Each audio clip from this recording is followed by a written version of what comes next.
ਵੀਰਾਂ ਨੂੰ ਦਲ ਖਾਲਸਾ ਆਫਿਸ ਦੇ ਵਿੱਚ ਆਉਣ ਤੇ ਜੀ ਆਇਆਂ। ਵਾਹਿਗੁਰੂ ਜੀ ਕਾ ਖਾਲਸਾ, ਵਾਹਿਗੁਰੂ ਜੀ ਕੀ ਫਤਿਹ। ਅੱਜ ਦੀ ਪ੍ਰੈਸ ਕਾਨਫਰੰਸ ਪੰਜਾਬ ਦੀ ਰਾਜਨੀਤੀ, ਦਲ ਖਾਲਸਾ ਦੇ ਵੱਖ-ਵੱਖ ਮੁੱਦਿਆਂ ਦੇ ਨਜ਼ਰੀਆ ਅਤੇ ਸਾਡਾ ਪਾਰਟੀ ਦਾ ਜਿਹੜਾ ਅਗਲਾ ਪ੍ਰੋਗਰਾਮ ਹੈ ਉਸ ਸੰਬੰਧੀ ਸੱਦੀ ਗਈ ਹੈ। ਚੰਡੀਗੜ੍ਹ ਬੰਦ ਹੋਏਗੀ। ਮੌਜੂਦਾ ਸਮੇਂ ਦੇ ਵਿੱਚ ਪੰਜਾਬ ਦੀ ਰਾਜਨੀਤੀ ਜਿੱਥੇ ਗਰਮਾਈ ਹੋਈ ਹੈ, ਉੱਥੇ ਨਾਲ ਦੇ ਨਾਲ ਜਿਹੜੇ ਪੰਜਾਬ ਦੀ ਰਾਜਨੀਤੀ ਦੇ ਪ੍ਰਭਾਵ ਨੇ ਉਹ ਅਮਰੀਕਾ ਤੱਕ ਪਹੁੰਚੇ ਹੋਏ ਨੇ।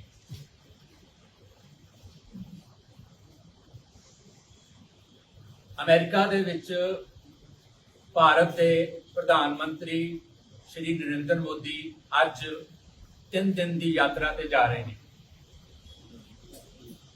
ਔਰ ਉਹਨਾਂ ਦੀ ਉੱਥੇ ਆਮਦ ਤੇ ਜਿਹੜੀਆਂ ਸਿੱਖ ਜਥੇਬੰਦੀਆਂ ਨੇ, ਜਿਹੜਾ ਸਿੱਖ ਡਾਇਸਪੋਰਾ ਅਮਰੀਕਾ ਦੇ ਵਿੱਚ ਵਸਦਾ, ਖਾਸ ਤੌਰ ਤੇ ਸਿੱਖ ਕੋਆਰਡੀਨੇਸ਼ਨ ਕਮੇਟੀ ਈਸਟ ਕੋਸਟ, ਉਹਨਾਂ ਵੱਲੋਂ 3 ਦਿਨ ਦਾ ਡਿਮੋਨਸਟ੍ਰੇਸ਼ਨ ਦਾ ਨਰਿੰਦਰ ਮੋਦੀ ਦੇ ਉੱਥੇ ਪਹੁੰਚਣ ਤੇ ਉਸ ਤੋਂ ਬਾਅਦ ਜਿਹੜੇ ਉਹਨਾਂ ਦੇ 3 ਦਿਨ ਦੇ ਪ੍ਰੋਗਰਾਮ ਨੇ,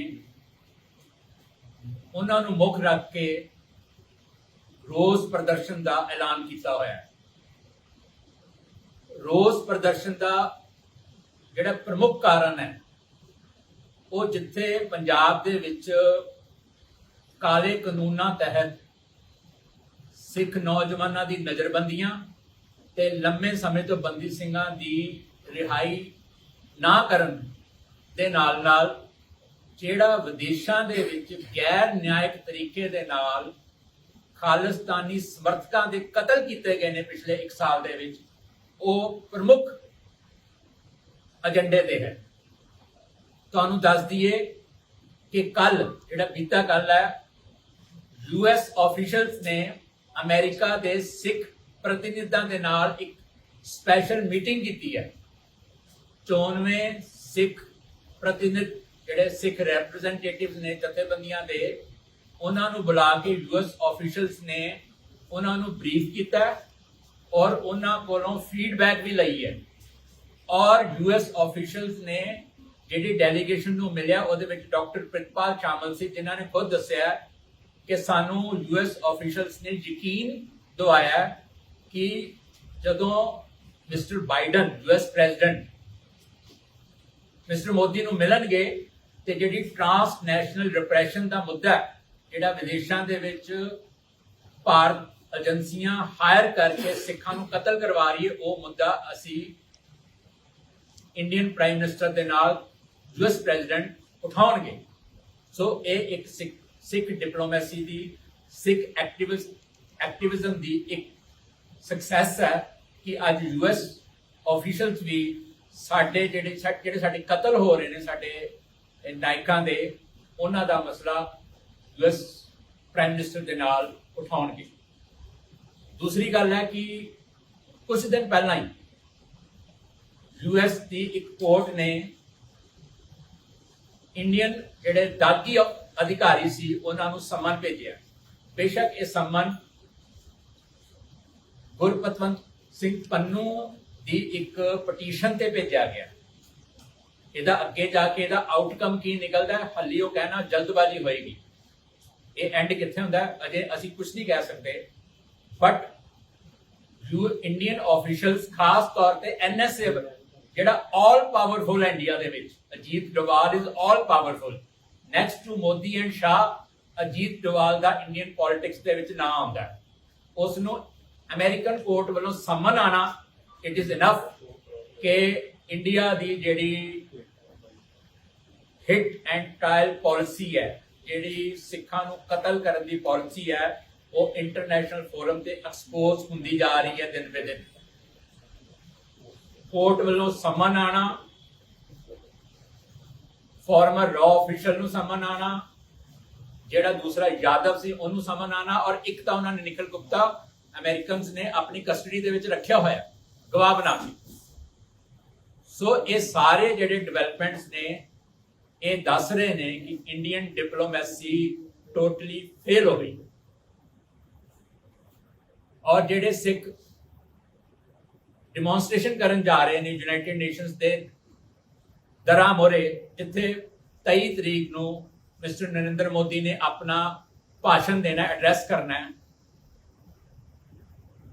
ਉਹ ਬਹੁਤ ਜ਼ਰੂਰੀ ਹੈ ਸਿੱਖਾਂ ਲਈ ਕਰਨਾ, ਕਿਉਂਕਿ ਕੱਲੇ ਡਾਇਸਪੋਰਾ ਹੀ ਨਹੀਂ, ਪੰਜਾਬ ਦੇ ਸਿੱਖ ਵੀ ਮਹਿਸੂਸ ਕਰਦੇ ਨੇ ਕਿ ਖਾਲਿਸਤਾਨ ਦੀ ਆਵਾਜ਼ ਨੂੰ ਦਬਾਉਣ ਲਈ ਇੰਡੀਆ ਇਸੇ ਪੈਟਰਨ ਤੇ ਜਿਹੜੇ ਪੰਜਾਬ ਦੇ ਵਿੱਚ ਖਾਲਿਸਤਾਨੀ ਵੌਇਸਿਸ ਨੇ ਉਹਨਾਂ ਨੂੰ ਵੀ ਨਿਸ਼ਾਨਾ ਬਣਾ ਸਕਦੀ ਹੈ, ਉਹਨਾਂ ਨੂੰ ਵੀ ਟਾਰਗੇਟ ਕਰ ਸਕਦੀ ਹੈ।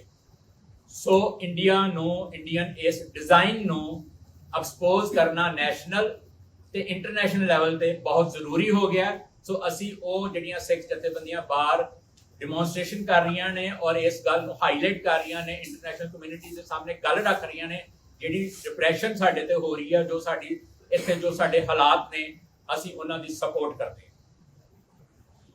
ਇਹਨਾਂ ਦਿਨਾਂ ਦੇ ਵਿੱਚ ਹੀ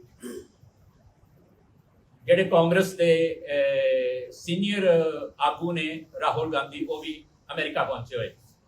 ਪਿੱਛੇ ਉਹਨਾਂ ਨੇ ਵੀ ਕੁਝ ਗੱਲਾਂ ਇਸ ਹਵਾਲੇ ਨਾਲ ਕੀਤੀਆਂ ਕਿ ਸਿੱਖਾਂ ਨੂੰ ਧਾਰਮਿਕ ਤੌਰ ਤੇ ਇੰਡੀਆ ਦੇ ਵਿੱਚ ਦਬਾਇਆ ਜਾ ਰਿਹਾ ਹੈ, ਜ਼ਾਤੀਆਂ ਹੋ ਰਹੀਆਂ ਨੇ। ਉਹਨਾਂ ਨੇ ਕੜਾ ਕਿਰਪਾਨ ਦੀ ਜਿਹੜੀ ਕਈ ਜਗ੍ਹਾ ਤੇ ਸਿੱਖ ਸਟੂਡੈਂਟਸ ਨੂੰ ਰੋਕਣ ਦੇ ਹਵਾਲੇ ਦਿੱਤੇ ਨੇ।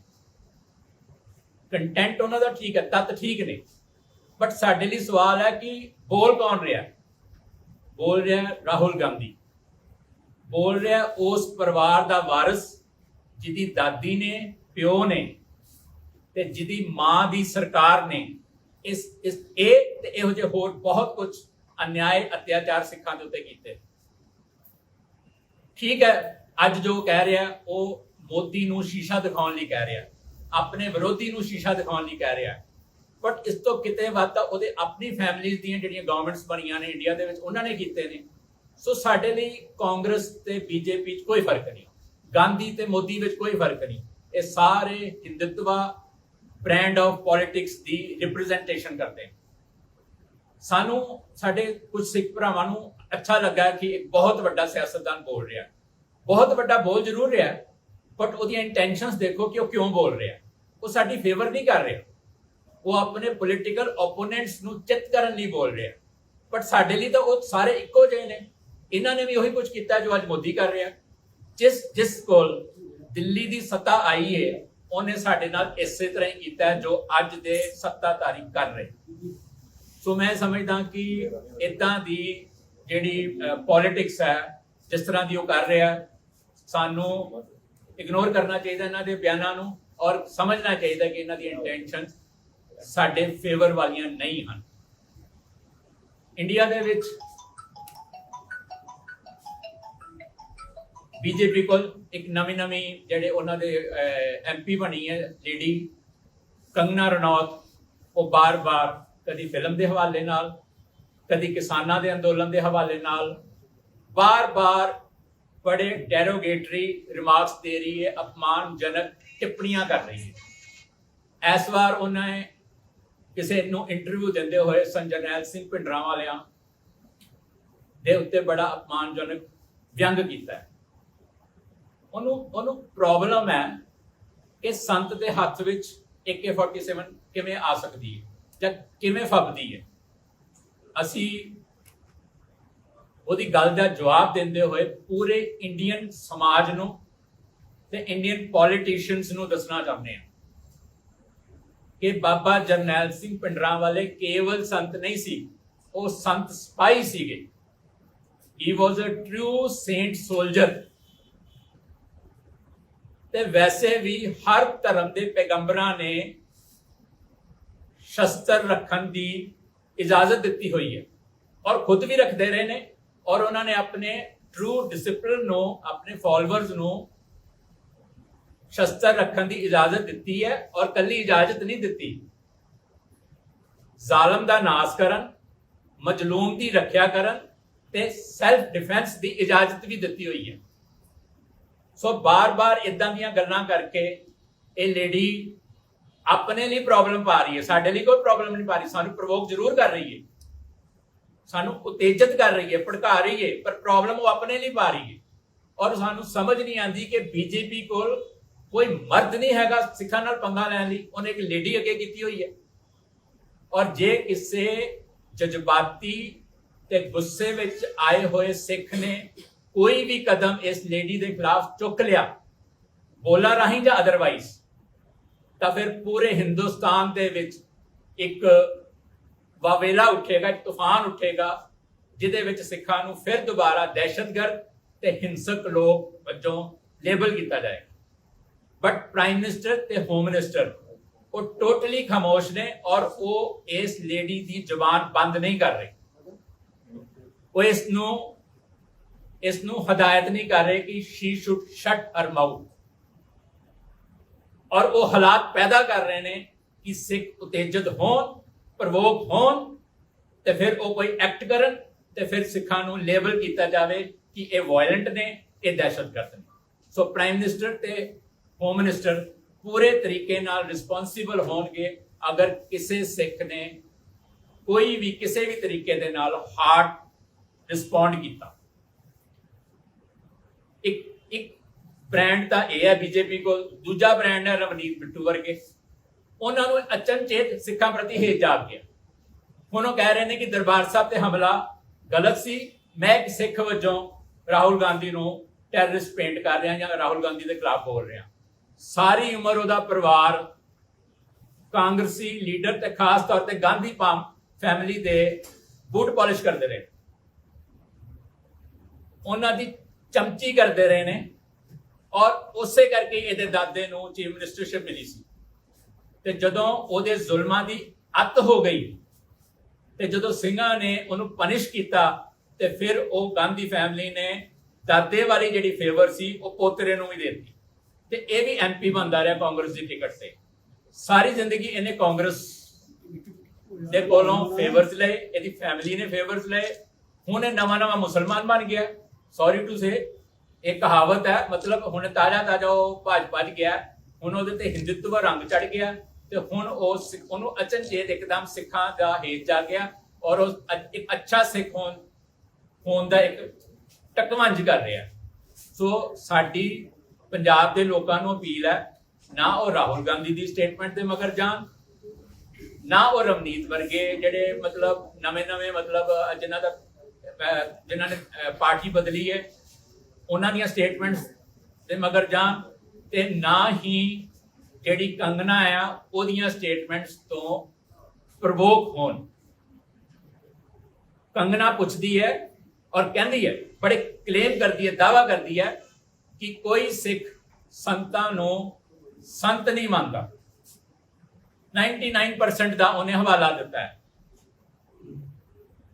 ਹਿੰਦੁਸਤਾਨ ਦੇ ਲੋਕ ਤੇ ਕੰਗਨਾ ਤੇ ਇਹੋ ਜਿਹੇ ਬਹੁਤ ਸਾਰੇ ਸਿਆਸਤਦਾਨ ਇੱਕ ਗੱਲ ਸਮਝ ਲੈਣ ਕਿ ਜਿਸ ਕੌਮ ਨੇ ਸੰਤ ਜਰਨੈਲ ਸਿੰਘ ਤੇ ਉਹਨਾਂ ਦੇ ਸਾਥੀਆਂ ਦੀ ਯਾਦਗਾਰ ਦਰਬਾਰ ਸਾਹਿਬ ਦੇ ਵਿੱਚ ਬਣਾ ਦਿੱਤੀ, ਇਸ ਤੋਂ ਵੱਡੀ ਹੋਰ ਕੋਈ ਸ਼ਰਧਾਂਜਲੀ ਨਹੀਂ ਹੁੰਦੀ। ਅਸੀਂ ਅਲਟੀਮੇਟ ਟ੍ਰਿਬਿਊਟ ਸੰਤ ਜਰਨੈਲ ਸਿੰਘ ਤੇ ਉਹਨਾਂ ਦੇ ਸਾਥੀਆਂ ਨੂੰ ਕੌਮ ਨੇ ਦੇ ਦਿੱਤਾ ਹੈ। 99% ਦੀ ਜਾਂ ਕਿਸੇ ਵੀ ਪਰਸੈਂਟੇਜ ਦੀ ਗੱਲ ਦਾ ਕੋਈ ਅਰਥ, ਕੋਈ ਮਾਇਨਾ ਨਹੀਂ ਰਹਿ ਜਾਂਦਾ ਜਦੋਂ ਸੰਤ ਸਿਪਾਹੀ ਬਾਬਾ ਜਰਨੈਲ ਸਿੰਘ ਤੇ ਉਹਨਾਂ ਦੇ ਸਾਥੀਆਂ ਤੇ ਉਹਨਾਂ ਸ਼ਹੀਦਾਂ ਦੀ ਯਾਦਗਾਰ ਦਰਬਾਰ ਸਾਹਿਬ ਦੇ ਵਿੱਚ ਉਸਾਰੀ ਗਈ ਹੈ। ਸੋ ਅਲਟੀਮੇਟ ਟ੍ਰਿਬਿਊਟ ਪੂਰੀ ਕਮਿਊਨਿਟੀ ਨੇ ਦਿੱਤਾ ਜਦੋਂ ਦਰਬਾਰ ਸਾਹਿਬ 'ਚ ਉਹਨਾਂ ਦੀ ਯਾਦਗਾਰ ਬਣੀ ਹੈ। ਸੋ ਮੈਨੂੰ ਲੱਗਦਾ ਕਿ ਹਿੰਦੁਸਤਾਨ ਦੇ ਲੋਕਾਂ ਨੂੰ ਸਮਝ ਜਾਣਾ ਚਾਹੀਦਾ ਤੇ ਉਹਨਾਂ ਨੂੰ ਆਪਣੇ ਸਿਆਸਤਦਾਨਾਂ ਦੇ ਮੂੰਹ ਬੰਦ ਕਰਾ ਦੇਣੇ ਚਾਹੀਦੇ ਨੇ। ਨਹੀਂ ਤਾਂ ਇਹ ਜਿਹੜੀ ਜਿਸ ਪਾਸੇ ਗੱਲ ਜਾ ਰਹੀ ਹੈ, ਇਹ ਆਪਸੀ ਜਿਹੜੀ ਕੜਵਾਹਟ ਹੈ, ਆਪਸੀ ਜਿਹੜੀ ਦੂਰੀਆਂ ਉਹਨੂੰ ਵਧਾਏਗੀ, ਘਟਾਏਗੀ।